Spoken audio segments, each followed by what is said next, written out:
Hey guys, and welcome back. I am Ashley with Lavish Photography, and I have been a portrait photographer for 12 years now. Today I'm going to be testing out another mirrorless camera in my Canon User Tries series. So a little background, I am a Canon user. I have been Canon from the very beginning of my business. I currently use the R6.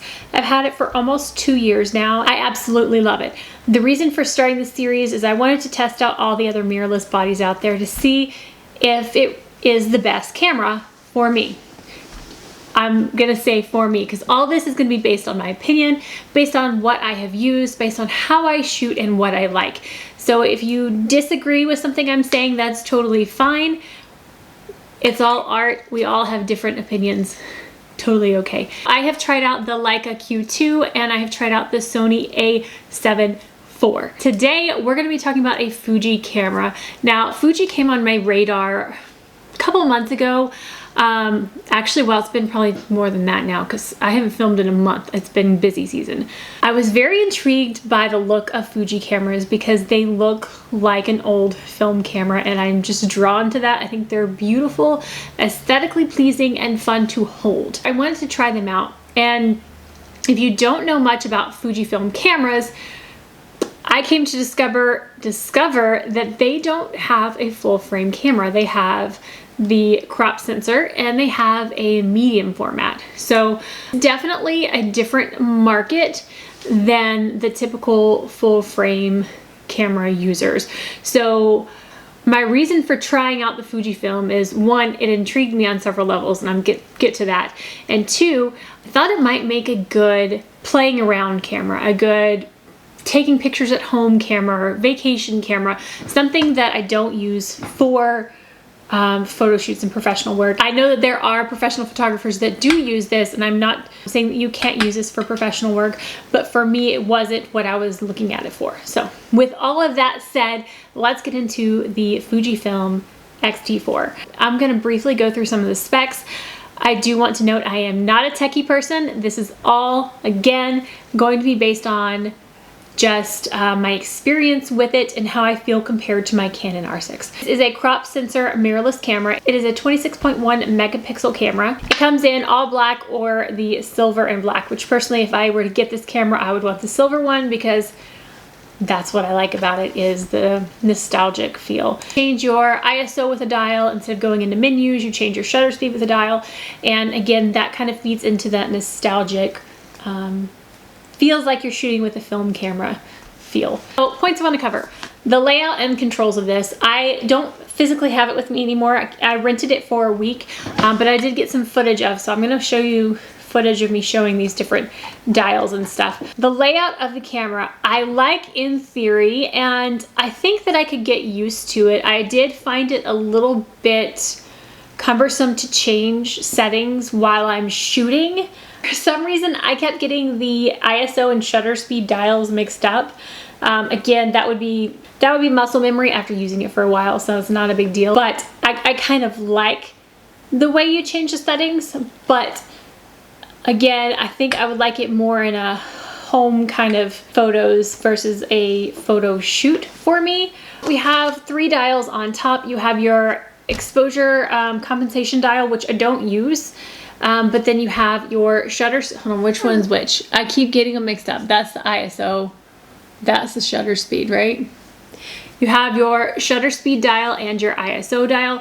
They do have little buttons on the top where you can lock it in place so you don't accidentally bump it. I honestly didn't like it either way. I didn't like it locked and I didn't like it unlocked in the middle of the photo shoot because I'd be like, I want to change it, but then I got to push the button, and then sometimes I had the button pushed down to where it was locked, and I don't know. Again, I think that would just be me getting used to changing settings in a completely different way, because it is completely different. But the things that I did not like about the dials, aside from, you know, getting used to changing my, triangle of settings in a different way, underneath the ISO dial, there's a dial underneath it that changes the mode, and that I found would get changed by accident quite often, and I couldn't figure out what changed and what was going wrong. I kept having problems with the focusing.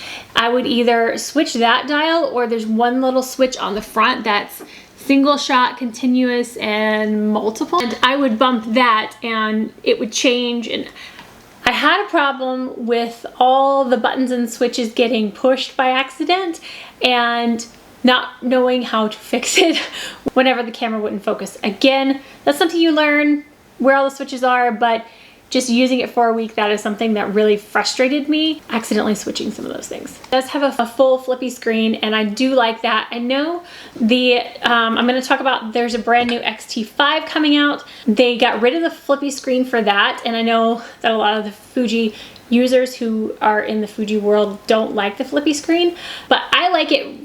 One of my main reasons for liking it is being able to flip it around and have the screen covered when it's in my bag. One of the reasons I like the flippy screen, so it doesn't get scratched. As far as the rest of the buttons and layouts, I found it fairly easy to use.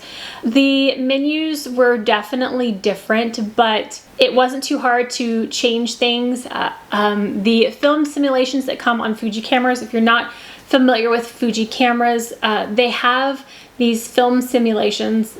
You can think of them as filters if you want, but they basically put different colors and stuff on your JPEG image. So if you're shooting in RAW and JPEG, they will put these colors on your JPEGs, and it's really convenient if you're wanting to just, again, take pictures of your family around the house. I'll show you a picture. I enjoyed this camera for just taking pictures of my son around the house. I took some pictures of him playing in the water in the bath that I really enjoyed using this for. You can just take a picture with a film simulation and upload it right away and not have to edit it at all. So that is kind of cool. For not professional work for me, I liked it for that reason. All the buttons and layout aside, let's talk about the actual performance of this camera. One of the things that was the biggest hindrance for me was the autofocus system. Now, it's not awful. It's not bad at all. But when you come from a Canon R6,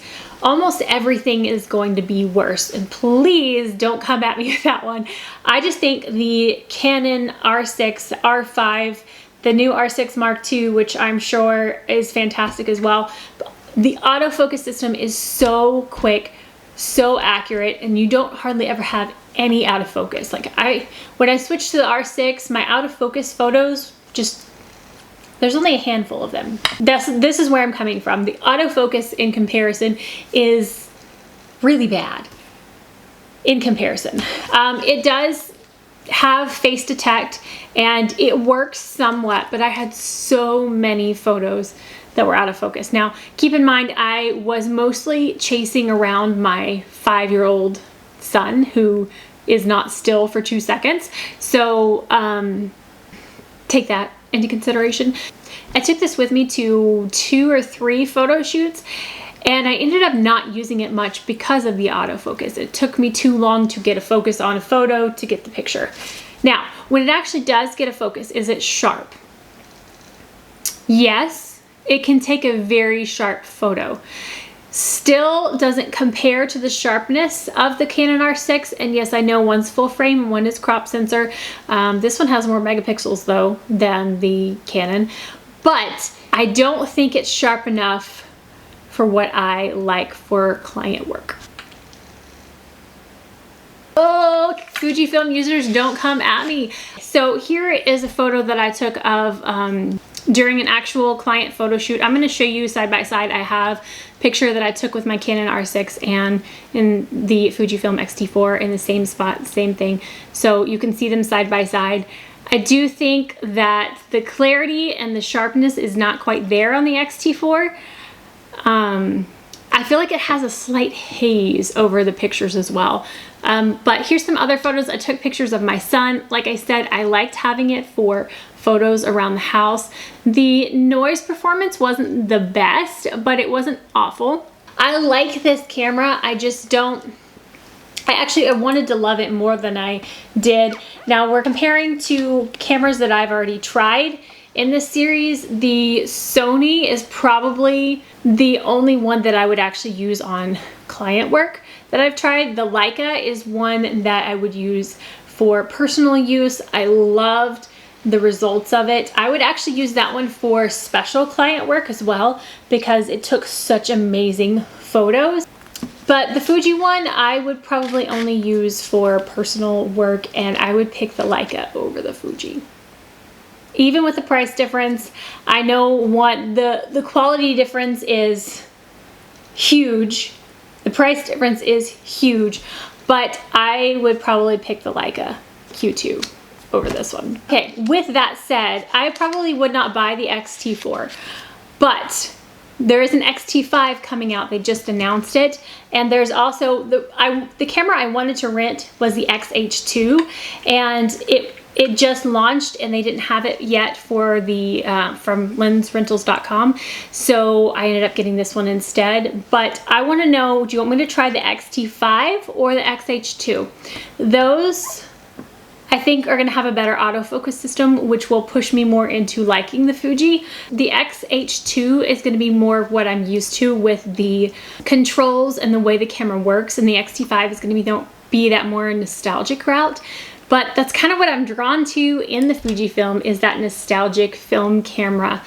I feel like it's a camera I would just want to take on vacation, and it's just the feel of it. Does that make sense? So let me know what you want me to try next. If I should try another Fujifilm, which one?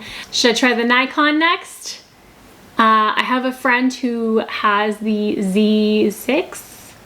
I haven't looked into the Nikons to know what all the mirrorless bodies are, but I could borrow that from her. So let me know which one I should try out next. And all right guys, but I think that's gonna wrap it up for this video. Quick reminder, be nice in the comments to each other. People get very heated over their camera gear and their own opinions of gear, so be nice to each other. But that's gonna wrap it up for this one. If you enjoyed this, please give it a thumbs up. And if you haven't already and wanna see future videos, hit that subscribe button down below. And I will see you guys next time. Bye. I hope that made sense.